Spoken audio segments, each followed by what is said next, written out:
You don't belong in this town, boy. The words hit harder than the hand that followed. The officer's palm cracked across his face, loud, sharp, public. The sound echoed through the market square.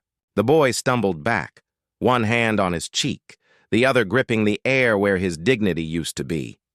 The fruit vendor froze mid-sale. A mother pulled her child closer. No one moved. No one spoke. Just the heavy silence of people pretending they didn't see. The officer's breath reeked of control. You think that hoodie hides your attitude? Take it off. The boy didn't answer. He just looked up, slow, steady, like someone learning the face of a nightmare. A phone camera clicked. Another.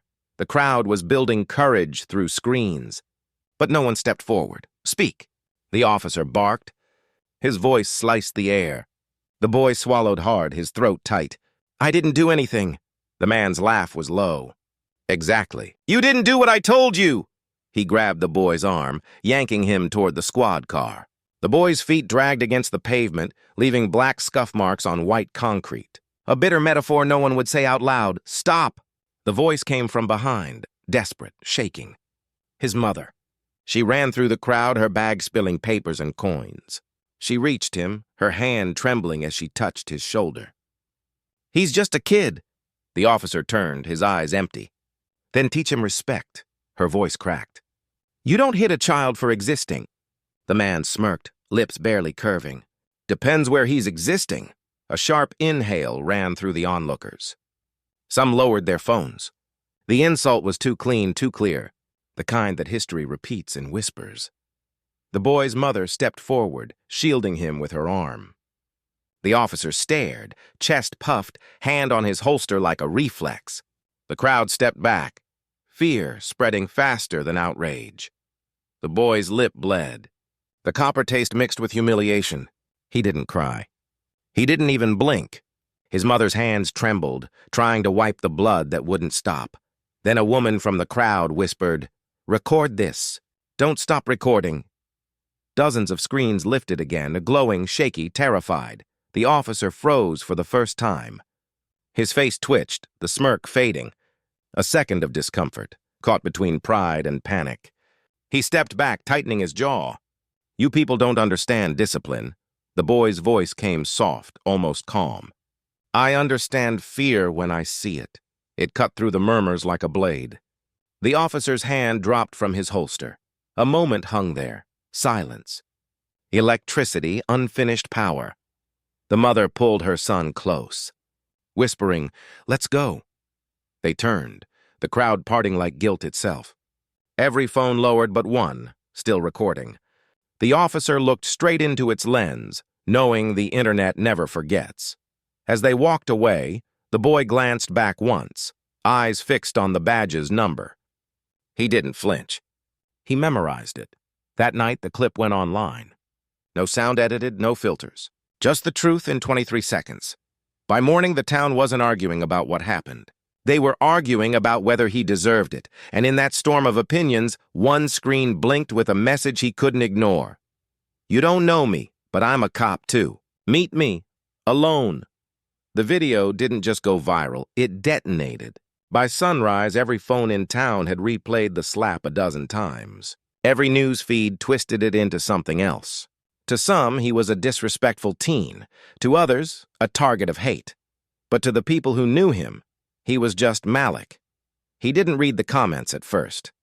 His mother begged him not to. People don't want the truth, she said quietly. They want someone to hate. But curiosity wins wars before courage does. He opened the thread. Should have listened to the cop. That's how they learn. If he'd been white, nobody would care. The words crawled under his skin. He scrolled faster, searching for anything human, a sentence that sounded like hope. Then he saw one comment, buried between insults. He didn't flinch. Remember that. It was small, but it stayed. At school, whispers followed him down every hallway. Teachers paused mid-sentence when he walked in. A few students tried to offer pity, but pity felt like another kind of slap. During lunch, a boy from the basketball team slid into the seat across from him. You made us famous, man, he grinned, holding up his phone. Front page everywhere. Malik looked at him. Not angry, just tired. You think that's fame? The grin faded. You don't get it, bro. That video changed everything. Yeah, Malik said, standing up. It did, for me. That night, the house phone wouldn't stop ringing. Reporters, activists, strangers pretending to care. His mother unplugged it, breathing heavy. They want a story, not justice, she muttered. They want to feed off our pain. Malik stared out the window. Sirens passed somewhere distant, not urgent, just routine. The world outside felt colder, smaller. He wondered if the officer was sleeping soundly. He wondered if he'd do it again. A knock at the door broke the thought. Not loud, just steady. 3 taps. His mother hesitated, peeking through the curtain. No one. Just a small envelope on the porch taped to the glass. No return name, no logo. Malik picked it up. The paper was rough, damp from the night air. Inside, one folded note. He opened it. A handwriting firm, almost military. You don't know me. But I saw what he did. I wear the same badge, and I'm not proud of it. If you want to understand how they get away with it, come find me. His heart kicked. His mother's voice broke the silence. What is it? He hid the note behind his back. Nothing. Just more noise, but his eyes betrayed him. A flicker of something new. Not fear, purpose. Later that night, he unfolded the letter again, studying every curve of the handwriting. R. The badge in his memory glinted behind his eyes. He flipped the paper. Faintly, on the back, a street name scrawled in pencil. Southbridge Avenue, the same block where it all began. He looked out the window, the street empty, humming with late-night quiet. And for the first time since the slap, his hand stopped shaking, because now, someone on the inside was watching. Southbridge Avenue slept differently at night. Darker corners, slower streetlights, shadows that whispered instead of moved. Malik walked alone, hood up, letter in his pocket like a secret heartbeat. At the far end of the street, a car idled, headlights dimmed. He stopped. The window rolled down halfway. A man's voice, deep but quiet. You came. Malik stayed a few feet back. Who are you? The man stepped out, tall, solid, dark-skinned, wearing plain clothes. But the shape of his belt, the clipped badge at his waist, unmistakable. Name's Reed, he said. Officer Reed. I work at the same precinct as the man who hit you. Malik's fists clenched. You all protect each other. Reed shook his head. Not me. Not always. A long silence passed between them, the kind that tests truth. I saw your video, Reed said. But what you don't know is how fast they buried the report. Internal Affairs didn't even open it. They called it street-level discipline. Malik's stomach twisted. They called it what? Discipline, Reed repeated bitterly. Means they'll forget by next week. The boy took a step closer. Then why are you here? Reed looked him dead in the eyes. Because I remember what it's like to be you. He reached into his jacket slowly. Malik flinched. Reed froze, hands open. Relax, just paper. He pulled out a folded file. Names, times, reports. You want to take him down? This is where you start. Malik took it, scanning the top line. Officer Daniels, incident review sealed. His pulse spiked. You stole this? Reed smirked faintly. Borrowed it. There's a difference. The boy's voice cracked with confusion. Why are you helping me? Reed exhaled. Because I've worn this uniform for 12 years. And every time I look in the mirror, I see 2 men. One who swore to protect, and one they trained to stay quiet. Malik stared at the file. Pages of typed lies, stamped signatures, official silence. He could barely breathe. Reed leaned closer. You can't show anyone this, not yet. They'll trace it back to me, and to you.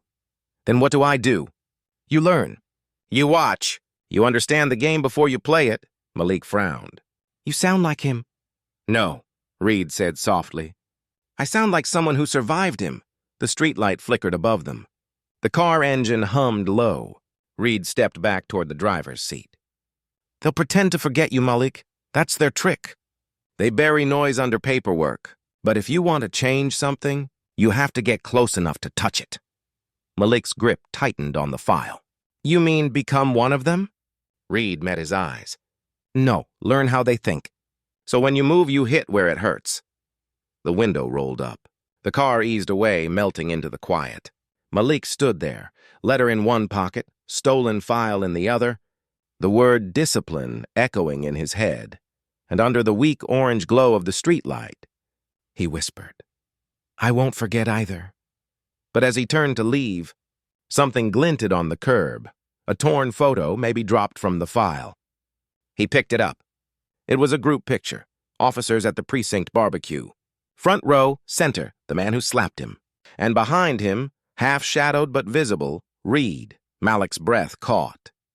The street suddenly felt colder because the letter said, they're watching me too. But maybe, he realized, it wasn't the whole truth.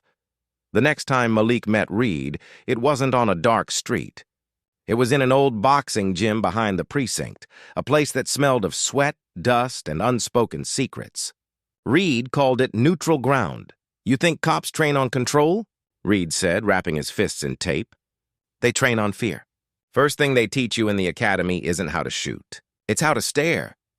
Malik sat on the bench, silent, the file still burning in his backpack. Reed nodded toward the ring. Get in. I'm not here to fight. That's the first lie they'll teach you, Reed said. Everybody's fighting. Some just wear badges while they do it. Malik climbed through the ropes. The floor squeaked. Reed tossed him a pair of gloves. Put 'em on. They sparred slow at first. Reed steady, Malik clumsy but sharp. Every punch Reed blocked came with a lesson. That's authority, Reed said, deflecting a swing. It doesn't care if you're right. Malik jabbed again. Then what's justice? Reed caught his wrist mid-air. Something they tell you to believe in, until it's inconvenient. Malik pulled free, breathing heavy. You talk like you hate your own badge. Reed's eyes narrowed. Some days I do. But it's the only language they listen to. The session ended with silence. Reed sat on the edge of the ring, unwrapping his hands. You asked me why I'm helping you. The truth? I tried to expose them once. I lost everything, rank, friends, family. The badge protects its own. Malik wiped sweat from his face. So what do I do? Reed handed him an old notebook. You learn from inside. Study procedure, code of conduct, discipline chain. Every rule they use to control you can be turned back on them. Malik opened it. Handwritten notes, sketches, lists of names, internal complaint codes. It was like a map of power. Reed leaned close. If you ever wear that badge one day, you'll understand. Justice doesn't live in the law. It lives in who dares to interpret it. The boy's throat tightened. You really think I could be one of them? Reed smiled faintly. No, I think you could be better. A door creaked open behind them. Both froze. A voice echoed, Reed! Captain wants you. Reed stood up too fast. Wrap this up, he whispered. Don't let anyone see you here. Malik watched him leave, then looked around. The room was lined with old photos, cops in uniform smiling like saints. But one frame caught his eye. The same officer who slapped him in full-dress uniform, shaking hands with a new lieutenant. A small tag below read, Promotion Ceremony. Officer Daniels. His stomach dropped. The ink was fresh. It was taken yesterday. He snapped a picture on his phone, heart pounding. The man who humiliated him wasn't just free. He was being rewarded. Malik closed the notebook slowly, like sealing a vow. They think fear keeps me quiet, he muttered. They don't know when it will wake up. As he walked out into the night, he didn't see the camera blinking red above the door. Recording, silently for the department archives, and somewhere in an office upstairs, a screen flickered to life. Officer Daniels watched the feed, eyes cold, whispering, So that's the kid. Reed didn't call for days. The silence felt heavier than any threat. Malik replayed the footage of Daniels' promotion over and over, the man smiling, medal gleaming, crowd cheering. It was the same hand that had left a red mark on his face now shaking the mayor's. When Reed finally showed up, he looked different. Eyes red, shirt untucked, like he hadn't slept. They gave him a medal for community restraint, he said flatly. Malik laughed, a small broken sound. Restraint? He hit a kid. Reed's jaw tightened. And the file I gave you? That was the restraint report. He threw a folder on the table. It slid open. More pages stamped confidential. Internal complaints, Reed said. Not just yours. 3 others before you.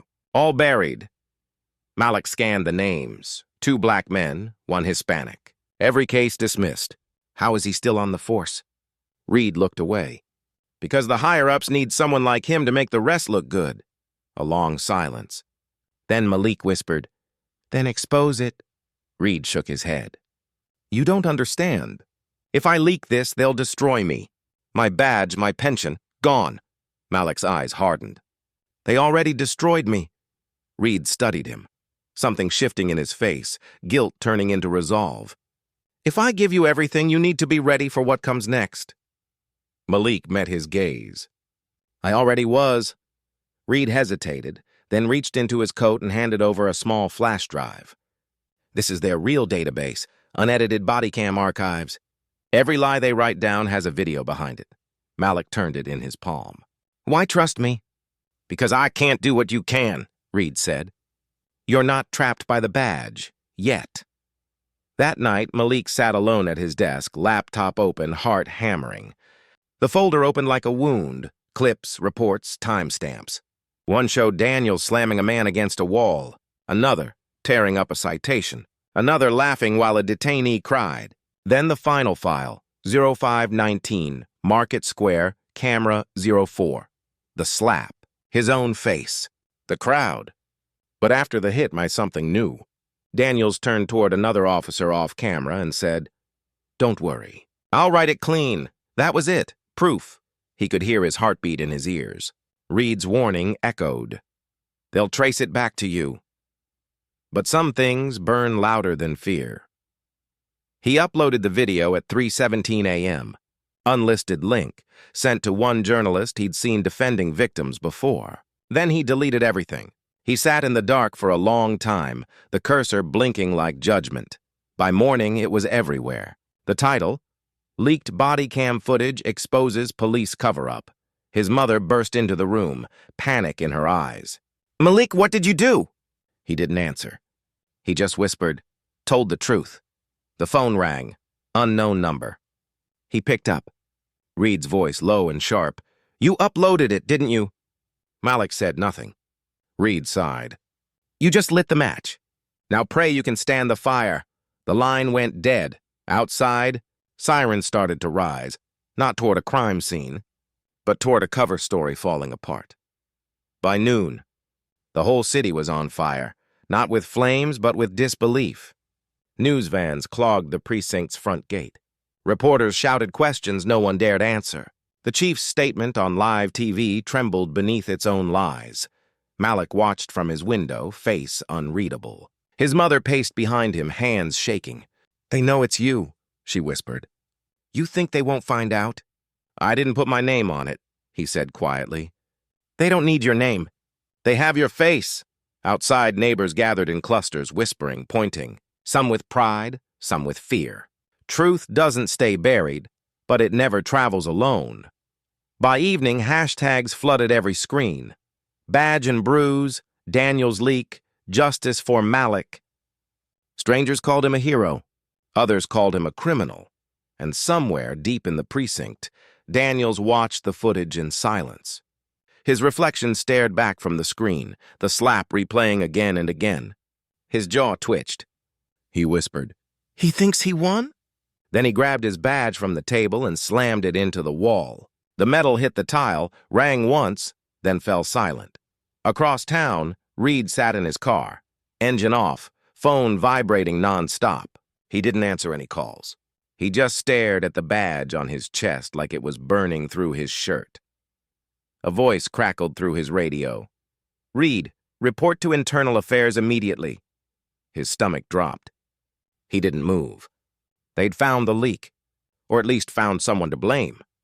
At the same moment, Malik's phone buzzed. A text from an unknown number. They suspended him. You did that, but watch your back, he typed fast. Who is this? No reply. Then a knock on the door. 3 heavy knocks. Police rhythm. His mother froze. "Don't answer." The knocking grew louder. Malik peered through the peephole. 2 uniforms, blank expressions. "Open up, son. We just want to talk." He backed away. "They're here. Go out the back," his mother whispered. He slipped through the kitchen door barefoot, heart pounding. The night smelled like rain and danger. He ran through the alley, hearing the front door burst open behind him, his mother screaming his name. His phone buzzed again. Another message. "Don't go home. Meet me where it started." Signed, R. He stopped running. Reed. He wanted to trust him. Needed to. But every time Reed said they, it sounded like he was part of it. Still, the city was too small to hide. He cut across blocks, through alleys, through memories. Market Square glowed ahead. The same spot, the same cracked pavement. A car waited at the corner. Reed stepped out. But he wasn't alone. 2 other men in plain clothes leaned against the hood. Malik froze. "What is this?" Reed held out a hand. "They just want to talk. You said that last time?" Reed's face hardened. "You made it public, Malik. You forced their hand." The other men shifted, eyes cold, hands near their waists. Malik looked straight at Reed. "Are you protecting me or them?" Reed didn't answer. The silence did. Then tires screeched from behind. A car swerved in, cameras flashing, journalists shouting questions. The men stepped back, caught in their own trap. Reed hissed, "Get out of here now!" Malik ran, disappearing into the noise, the chaos, the questions. Behind him, the world finally saw both sides of the badge, and neither looked clean. By dawn, news broke again. Officer Reed suspended pending investigation. Sources say an internal whistleblower leaked police archives. Malik stared at the headline. His chest felt hollow. He whispered, "They caught him." But then he saw the last line of the article. Authorities believed the leak originated from within Reed's team. And just like that, the twist sank in. Reed hadn't been protecting him. He'd been covering himself. The threats didn't come as letters this time. They came as knocks in the night, as whispers at school, as shadows that paused too long near his house. Malik hadn't slept in 2 days. His mother jumped at every sound. Every passing siren made their walls vibrate with fear. The news channels had stopped calling him a whistleblower. Now they called him the alleged hacker. He scrolled through his feed, twisted versions of his face, edited videos, fake accounts posting his address. The same crowd that once clapped for justice now demanded punishment. At midnight, headlights flashed outside. Then, tires screeched, gravel scattered. Someone had thrown a rock through their window, a note tied to it. "Rat!" his mother screamed. Malik pulled her back from the glass, his heart pounding. "I told you this would happen," she sobbed. "You think truth protects you? It paints a target." Before he could answer, the house lit up red and blue. "Police cars!" He froze. "They wouldn't—" But the knock came, hard, relentless. Malik Harris. He didn't move. His mother whispered, "Don't open it!" The door burst open anyway. 2 officers stormed in, flashlights cutting through the dark. "You're under investigation for data theft and obstruction," one said. Malik stepped forward, trembling. "You're kidding, right?" "I exposed a crime." "You committed one," the other officer cut in. They dragged him toward the car. Cameras flashed from across the street, reporters waiting, recording every second like a spectacle. From the corner of his eye, Malik saw a figure standing in the shadows across the street. Reed, watching, not moving, as they pushed him into the car. Malik locked eyes with him through the window. Reed didn't look guilty, just tired, defeated. The betrayal burned worse than the cuffs. At the station, the same corridors he'd once feared became his prison. Daniels was gone, but his ghost was everywhere, in the smirks, in the silence. They left Malik in a small gray room with a metal table, fluorescent light buzzing above. The air smelled like stale coffee and power. After an hour, the door opened. Boots stepped in. Reed, no badge this time, no uniform, just a face carved from guilt. "They shouldn't have brought you here," Reed said. "Then why am I here?" Malik shot back. Reed sighed, sitting down. Because someone needed a scapegoat. Daniel's name's already poison. The department's bleeding. They need a new headline. And you fit. Malik leaned forward. You used me. Reed's voice cracked. I tried to protect you. But they were watching both of us. You moved too fast. Malik's jaw tightened. No, you moved too slow. Reed exhaled, looking at the mirror behind Malik, the one-way glass. They're listening right now. But I don't care. He slid a small flash drive across the table. Everything you need is in there. Every order, every buried file. Not just Daniel's. The captain's. The chief. Malik stared at it. Why now? Because I'm done pretending this badge still means anything. Footsteps echoed in the hall. Reed stood, eyes hard. When they come in, don't give them that drive. Hide it, and whatever you do, don't trust the lawyer they send. Before Malik could speak, the door opened. 2 men in suits entered. Reed nodded once, a goodbye that said more than words. As they led Malik away, he felt the flash drive heavy in his palm, like a weapon made of truth. He glanced back once, but Reed was gone. They didn't take him home. They took him to a place without clocks, a white room with no edges where time had no shape. Hours passed, or maybe minutes. Malik couldn't tell. The air buzzed like a trapped insect. Then the door opened. Reed walked in again, this time with his badge. Back in uniform. Back to pretending. Malik's throat went dry. You're here to finish it? Reed didn't answer right away. He shut the door, locked it, and leaned against it. They're making a deal. You confess it all goes away. Goes away? Malik laughed under his breath. You mean I go away? Reed's jaw twitched. It's not that simple. It's exactly that simple. Silence hung between them, thick enough to choke on. Malik slid the flash drive from his sleeve, holding it just enough for Reed to see. This is every lie they built. Every name, every cover-up. If I go down, I'm not going alone. Reed's eyes widened, then softened. You don't get it, kid. They'll bury you before this ever sees daylight. Malik smirked. Then I'll make them dig deep. A radio crackled outside. Reed froze, then moved closer. Listen to me. You're not safe here. They want to transfer you tonight. Internal custody. That means they can lose you in paperwork. Malik's pulse spiked. You're telling me to run? I'm telling you to move. The door opened again. 2 guards entered. Reed switched tones instantly. Prisoners ready for transfer, he said. The guards cuffed Malik, leading him out. But as they reached the hallway, Reed brushed past him, slipped something small into his cuffed hand. A folded note. Inside the van, Malik kept his head down. The city lights blurred past. When the guards weren't looking, he unfolded the paper. Locker 7B, Union Station, midnight. He looked up. The driver was silent. The guards too calm. Something was wrong, a sharp turn. Tires screeched. Then, impact. The van flipped once, twice, metal screaming, glass raining down. Malik's head hit the door. The world spun. When it stopped moving, he heard only one sound, dripping fuel. A man groaned in front. One of the guards crawled out. Malik kicked the back door open with all his strength, dragging himself out before flames caught. He stumbled onto the road, bleeding, shaking, alive. Sirens wailed in the distance, closer every second. He looked down the highway, Union Station's lights flickering far away, and then he saw him, Reed standing by a car parked in the shadows, engine running. Their eyes met. Reed mouthed, "Go!"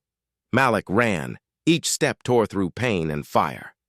But behind him, the van erupted in flames, swallowing the past, erasing the evidence, clearing the stage for what came next. For the first time, Malik wasn't running from them. He was running toward them. Union Station at midnight wasn't quiet. It was alive with echoes. Announcements hummed through static. Footsteps scattered like whispers, and the hum of trains masked everything that wanted to hide. Malik moved through the shadows. Hood up, wrists still bruised from the cuffs, every sound made his pulse jolt. Locker 7B. He scanned the rows, found it. His hands trembled as he entered the code Reed had scribbled. The door clicked open. Inside, a folded police uniform, a badge, and a phone wrapped in a note. If you're reading this, I'm gone. But you're not. Don't destroy the badge. Take it back. Malik's throat tightened. He turned the badge in his hand. Cold metal, reflection bent in the curve. This was the same badge that had humiliated him. The same emblem that had been used to silence. But now it was his choice what it meant. The phone vibrated. Unknown number. He answered. Did you get it? Reed's voice, faint, distorted. Yes, where are you? You don't need to know that. They're watching me. But you're the story now. What are you talking about? I sent everything, your video, the drive, the full report, to every outlet that still has a conscience. But they won't believe it until they see you. Malik stepped back, gripping the phone. You want me to show up in their uniform? Reed's voice cracked. You were never just a victim. You were the witness. Walk in there wearing their truth. That's how you win. Static swallowed the rest. The line went dead. Malik looked at the uniform, the one symbol he swore he'd never touch again. He hesitated. Then, slowly, he put it on. The badge glinted faintly against his chest, not as pride, but as defiance. By dawn, the city was waking. Reporters crowded the courthouse, buzzing about the leaked files, Daniel's orders, Reed's reports, internal emails. The whole system trembling, and then Malik walked up the steps. People turned. Cameras shifted. A black teenager wearing the uniform of the department that once branded him a threat. He didn't speak right away. He didn't need to. The silence grew thick, electric. Finally, he said, calm, measured. You taught me this badge was only for some of us. But I've learned something. Truth doesn't wear colors. It wears courage. Gasps rippled through the crowd. A few officers stepped back, eyes averted. Others froze, caught between shame and awe. Malik placed the badge on the courthouse steps. If you ever want to earn it again, start here. He turned and walked away, leaving the cameras rolling, the city holding its breath. Behind him, Reed watched from a distance, hooded, anonymous. A faint smile on his face, somewhere between regret and pride. For the first time, justice didn't look like revenge. It looked like a reflection. The street where it all began was quiet that morning. The same cracked pavement, the same market square, the same air thick with memory. Malik stood there, uniform pressed, badge gleaming faintly in the early sun. He watched people move past, vendors arranging fruit, children laughing, a crowd gathering for the day. Some recognized him. Some didn't. But for the first time, it didn't matter. A boy ran past, dropping his backpack. Malik bent, helping him pick it up. The child looked up, eyes wide. Sir, are you a cop? Malik smiled, soft but firm. I am. And I'm here to make sure no one hits someone for just existing. The mother of the boy approached, gratitude in her eyes. Malik nodded. No words were needed. Across the street, he saw another officer reaching for a child. This time, not with a slap, but with calm restraint. But Malik stepped forward. A presence, authority, courage. The officer froze, then nodded. No violence. Only control. Only fairness. Malik's mother appeared beside him, holding his old hoodie, the one he'd worn when the slap happened. She whispered, You changed more than yourself. He touched the badge, then looked at the skyline. Memories of pain, betrayal, fear, and fire coursed through him. He felt the weight of every injustice he'd seen, every system he'd challenged, every risk he'd taken. And yet, he wasn't broken, because the badge no longer belonged to them. It belonged to someone who had learned to see it differently. He took a deep breath. The city moved around him, unaware that a small revolution had passed through it. A reporter approached, camera raised. Malik didn't speak. He only held out the flash drive, the evidence of truth, of corruption, of every injustice covered up. The crowd leaned closer, silent. The story didn't end with words. It ended with action, with accountability, with the lesson that courage wears no uniform. Malik turned, walking away from the square. Behind him, the sun caught the badge glinting bright against the morning. The city would remember it, not as a symbol of abuse, but as a mark of change, and for anyone who had ever been silenced, pushed down, or made to feel small, Malik's journey whispered a truth. If your voice is quiet, make your actions loud. If they try to bury you, rise anyway. And if the world watches, let them see courage in its purest form. He glanced back one last time, the square empty now, yet alive with possibility. Stories like this don't end with a single fight. They echo. Subscribe, because every voice that stands for truth deserves to be heard.